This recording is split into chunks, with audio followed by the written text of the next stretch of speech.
Hello everyone, this is Charles Adair. I wanted to shoot a quick video, a how-to video on how to form up and pour concrete for a heavy foundation. I'm doing a C-can, and this entire area right here had flooded 2016, and just the other day, or a few weeks ago, excuse me, this whole area was inundated with water when it rained really bad, and it runs through here and it runs out to the ditch.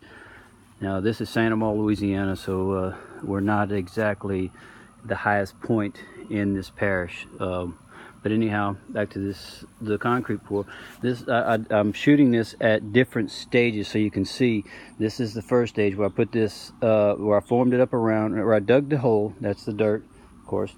I dug this part deeper to make a footing for the heaviest part, because it's only going to sit right here underneath each corner of the C-can, unless later on I see that I need more. I'll put some more down there about halfway and try and support it better if this isn't enough, but I think it will be.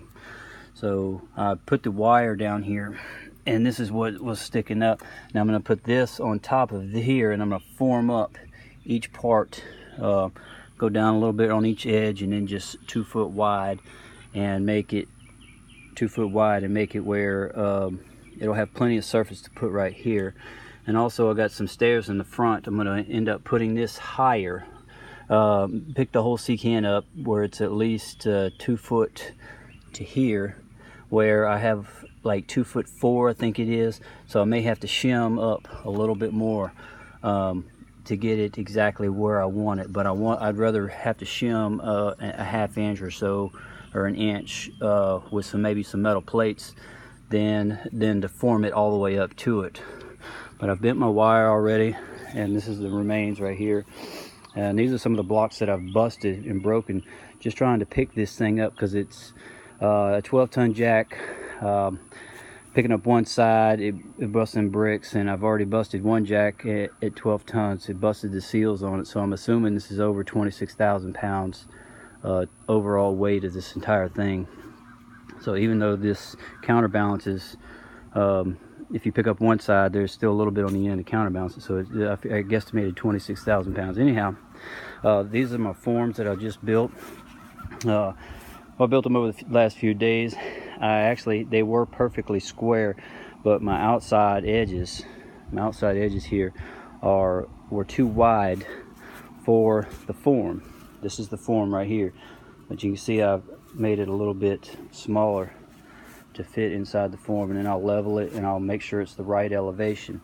I did shoot grade with a laser level on top of the concrete here that's already been poured, and then I shot to right here to this part, and that is exactly, or about 1/8 difference to exact. So my next step now is to pick up the C-can, which I have to get some more landscape timbers to put it under here, jack it up, and then block it up right here. And then what I'll do is I'll take this form and I'll put this form down here. Sorry, the video's not my best. I'm sure it'll get better. This is my first video, so bear with me. I'll put it like that, and I'll score all the way around it, and I'll take my shovel and I'll shovel the outside edge where I had scored it, and then that's where I will lay the form, or dig the footings here, a little bit deeper than the regular 3.5 2x4 that is here. In the middle, it's just going to be the 2x4 length, and then a little bit on the end I'm going to leave just like a little bit extra room. I'm going to dig out a little bit further out here, just on each end, in order to adjust the form if I need to. If it wasn't exact, then I'll be able to adjust it without having to dig up any more. I'll pour the concrete in there. I'm doing it by a wheelbarrow. My wheelbarrow's underneath this little shed here. I jacked up everything because of the flood, and we had our house done, but even though they didn't do it exactly like I wanted to, they still they done an okay job. There's the form. So I got a bunch of wood here. I'm going to end up using it for skirting on the shed or the sea can. I haven't made up my mind yet, but I got it for just projects and stuff like that. But anyhow, this is the different stages of my concrete pour. Hope you enjoy. Take care.